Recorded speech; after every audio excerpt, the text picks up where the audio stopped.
रविवार अपराह्न बालेश्वर जिला ओष्टा कार्यालय विभिन्न दाबी पूरण नहीं ओडिशा स्कूल कॉलेज शिक्षक कर्मचारी समन्वय समितिर एक सांबादिक सम्मेलन अनुष्ठित हो जाइछि। एथिरे अनुदान योग्य विद्यालयगुड़ी अनुदान देवा नूतन अनुदान प्राप्त विद्यालय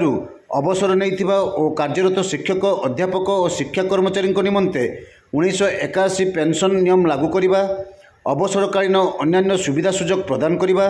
समस्त अनुदान प्राप्त विद्यालय को सरकारी घोषणा करने बयस सीमा 60 रु 62 वर्ष को वृद्धि करने एवं स्कूल और कॉलेज रे शून्य पड़ता समस्त शिक्षक अणशिक्षक पदवी पूरण करने आदि दाबी रे अगस्ट 2 तारिख दिन समस्त ब्लॉक शिक्षाधिकारी कार्यालय सम्मुख में धारणा दिज्व एवं अगस्ट 8 तारिख दिन जिलापाल ऑफिस आगे विक्षोभ प्रदर्शन कराजिवो। यह सत्वे जदि सरकार कुंभकर्ण निदरे शोई रुहंती तेबे अगस्ट 16 तारिख दाबी दिवस रे भुवनेश्वर गांधी मार्ग रे हेबाकु थिबा महासमावेश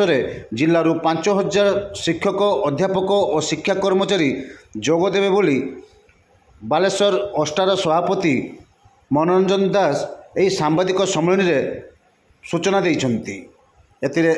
संपादक विजय कुमार पात्र, प्रतिभा चांद, शिवशंकर मिश्र, पूर्णचंद्र बिंधाणी, रश्मि रंजन शतपथी, प्रमोद कुमार साहू,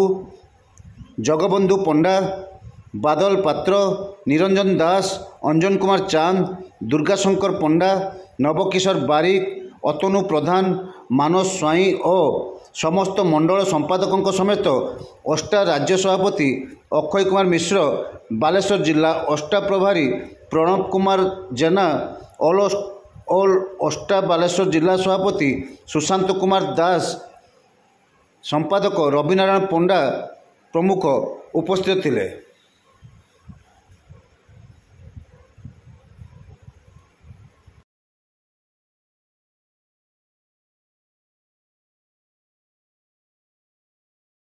बेसी ग्रामांचल गरीब घटिकिया मेहनती घर सरकारी